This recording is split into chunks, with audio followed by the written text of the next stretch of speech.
अस्सलामुअलैकुम रहमतुल्लाहि व बरकातुहू। बहुत बहुत शुक्रिया अज़ीज़ तलबा व तालिबात, आपका पिछले लेक्चर को पसंद करने का, आपके तहनीती पैगामात का, आपके बेशुमार सवालात जो आपने ख़त और दरख्वास्त के हवाले से पूछे, जो कहानी और मुकालमे के हवाले से पूछे।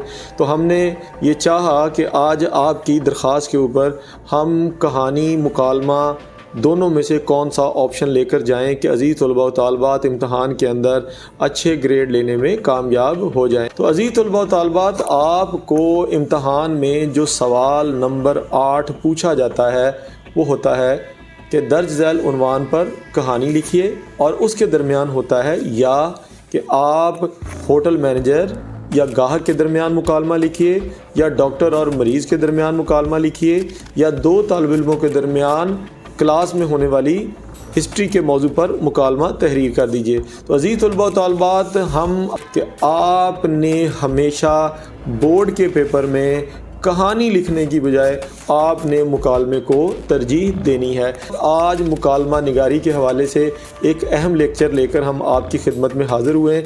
इंशाअल्लाह ये पूरा लेक्चर सुनने के बाद आप तमाम तलबा व तालिबात और मेरे मुअज़्ज़ज़ असातिज़ा किराम इसमें पाए जाने में बहुत सारे सुकम जो हैं उसको दूर करने में कामयाब हो जाएंगे। आगे हैं अपनी स्क्रीन पर और आप देख रहे हैं कि आपकी स्क्रीन के ऊपर बाकायदा तौर पर लफ्ज़ मुकालमा लिखा हुआ है। अमूमी तौर पर हमारे बहुत सारे असातिज़ा और हमारे बहुत सारे तालिब इल्म जो हैं वो इसको मुकालमा पढ़ते हैं, मुकालमा पढ़ते हैं। ये लफ्ज़ जो है ये मुकालमा है, लाम के ऊपर भी फ़तह है, मीम के ऊपर भी फ़तह है। अब मुकालमा जो है ये बतौर लफ्ज़ जो है मुज़क्कर बोला जाता है। और मुकालमे के हवाले से अगर हम इसकी तारीफ़ की तरफ चलें तो मुकालमे की तारीफ़ कुछ यूँ होगी कि दो या दो से ज़्यादा अशख़ास की गुफ्तगू जो उन्हीं के अल्फाज में लिखी गई हो, दो शख्सों के माबैन बातचीत या सवाल जवाब। या आपने अज़ीज़ तलबा व तालिबात देखा होगा कि आपने बेशुमार मूवीज़ देखी हैं, इंग्लिश मूवीज़ देखी हैं, हिंदी मूवीज़ देखी हैं, पंजाबी मूवीज़ देखी हैं, ड्रामे देखे हैं, थिएटर ड्रामा देखा है। तो आपने देखा होगा कि किरदार जो हैं वो आप एक दूसरे के साथ जो है वो गुफ्तगू करते हुए, बातचीत करते हुए आपको नज़र आते हैं। तो हकीकी तौर पर उसके पीछे जो ज़हन कार फरमा होता है वो मुकालमा निगार का होता है। और मुकालमा निगार कौन होता है? वो जो मुकालमा लिखने वाला होता है। कहानी को लिखने वाला, ड्रामे को लिखने वाला, फ़िल्म को लिखने वाला और नावल को लिखने वाला दर हकीकत वो मुकालमा निगार होता है। पूरा ड्रामा जो है ये मुकालमा निगारी के ऊपर मुश्तमिल होता है। तो अज़ीज़ तलबा व तालिबात, आपने ये बात जहन में रखनी है कि मुकालमा निगारी के अंदर आपका लहजा जो है वो बहुत ही अहमियत का हामिल होता है कि अल्फाज का ज़ेरो बम कैसे इस्तेमाल करना है कि आपके अल्फाज मानवी हैसियत इख्तियार कर जाएं, यानी जो आप सोच रहे हैं वही अल्फाज दूसरे तक मुंतकिल हो सकें। जी तो अज़ीज़ तलबा व तालिबात, हम आपको मुकालमा लिखने के ज़रूरी गुर सिखाने से पहले आपको एक छोटी सी मिसाल देकर समझाने की कोशिश करते हैं। हमारी अम्मी हुजूर या आपकी अम्मा जान जो हैं जब घर पे कुकिंग करती हैं और उस कुकिंग के अंदर कुछ ऐसी मोहब्बत और चाशनी डाल देती हैं कि आप खानों के साथ साथ सालन के साथ आप उंगलियां चाटने के ऊपर मजबूर हो जाते हैं। तो अज़ीज़ तलबा व तालिबात, बिल्कुल ऐसी ही रेसिपी जो है वो हम आपके मुकालमे के अंदर आज देने जा रहे हैं, जिसके बगैर एक मुकालमा जो है वो अपने कलीदी किरदार की तरफ जो है वो नहीं पहुंचता। तो अज़ीज़ तलबा व तालिबात, सबसे पहले इस मुकालमे के अंदर हमें चाहिए होता है एक उन्वान कि ये मुकालमा किस उन्वान के तहत लिखा जाएगा। नंबर 2, इसके अंदर किरदार जिन दो लोगों के दरमियान, दो या दो से ज़्यादा लोगों के दरमियान जो गुफ्तगू होनी है, उन किरदारों को आपने उसके अंदर लाजमी तौर पर ज़ाहिर करना है।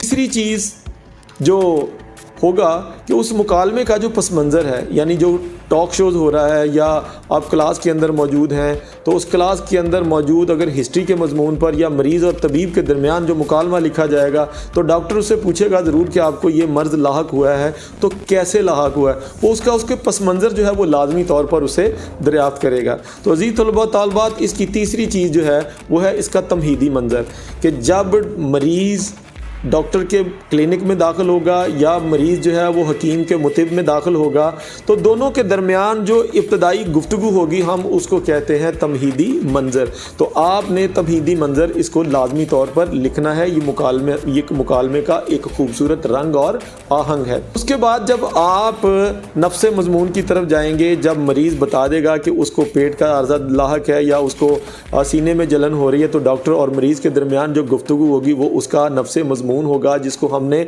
सवाल नंबर 8 के बिल्कुल नीचे तहरीर किया हुआ है कि डॉक्टर और मरीज़ के दरमियान मुकालमा और उन्वान क्या है। वो उन्वान लिखने के बाद अज़ीज़ तलबा व तालिबात, जो सबसे आखिरी और अहम चीज़ है इस मुकालमे के अंदर, वो है कि हमने आपको अपने एक वीडियो लेक्चर के अंदर रमूज़ औकाफ़ के ऊपर एक मुकम्मल लेक्चर जो है वो डिलीवर किया था, क्योंकि रमूज़ औकाफ़ का मुकालमे के साथ एक बहुत ही गहरा ताल्लुक़ है।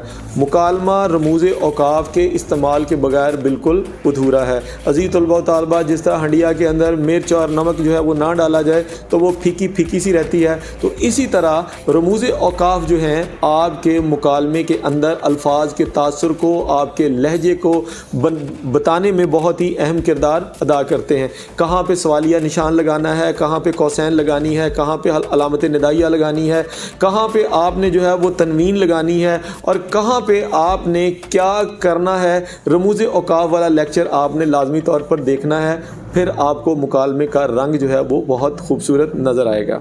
तलबा व तालिबात, हमने देखा कि एक अच्छा मुकालमा लिखने के लिए ऐसे कौन कौन से अज्ज़ाए तरकीबी थे जो मुकालमे के लिए एक बहुत ही अहमियत के हामिल थे। अब हम देखते हैं कि मुकालमे को और दिलकश और ख़ूबसूरत और जाज़िब नज़र बनाने के लिए ऐसे कौन से इक़दाम हम कर सकते हैं कि जिससे हमारा मुकालमा दूसरे तलबा व तालिबात से थोड़ा सा डिफरेंट इनफरादियत में नज़र आए। तो मैं ये समझता हूँ कि मुकालमा लिखते हुए अगर आप मौजू की मुनासबत से अगर आपके जहन में कोई हदीस मुबारक आती है तो लाजमी तौर पे कोट करें। हदीस मुबारक को कोट करते हुए बिल्कुल आपने मार्कर नंबर 604 को इस्तेमाल करना है। आपने कौसैन का इस्तेमाल करना है।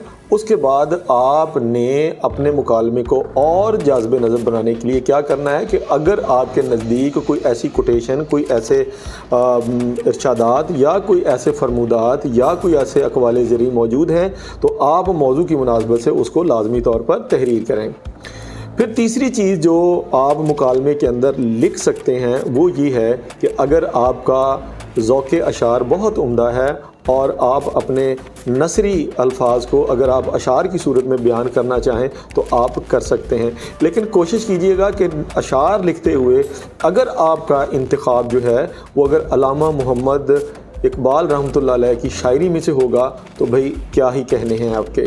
तो आइए हम चलते हैं कि हमारा जो मुकालमा है वो दिखने में कैसा होना चाहिए। तो हमने आपके लिए एक खाका जो है वो तैयार करके रखा हुआ है कि जब आप इम्तहान में मुकालमा लिखें तो आपका मुकालमा उसकी लुक जो है वो कुछ इस तरह की नज़र आनी चाहिए जो इस वक्त आप स्क्रीन पर देख रहे हैं।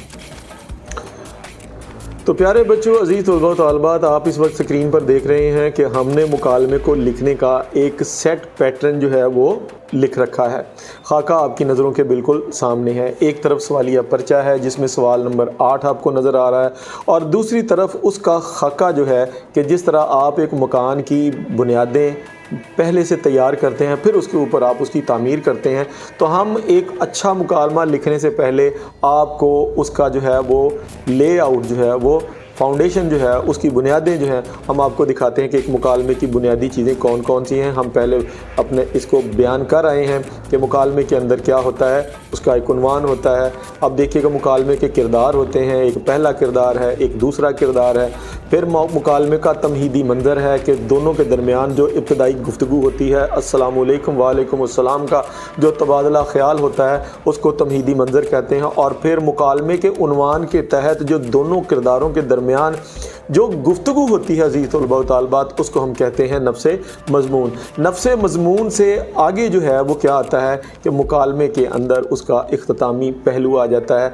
इस इख्तितामी पहलू में दोनों किरदार जो हैं अपने उस मौजू को समेटने की तरफ जो है वो बढ़ जाते हैं। जी अज़ीज़ तलबा व तालिबात, हमारी रेसिपी जो है वो बिल्कुल तैयार है। आपकी स्क्रीन पर इस वक्त एक पूरा और जामे मुकालमा जो है वो आपकी स्क्रीन पर मौजूद है।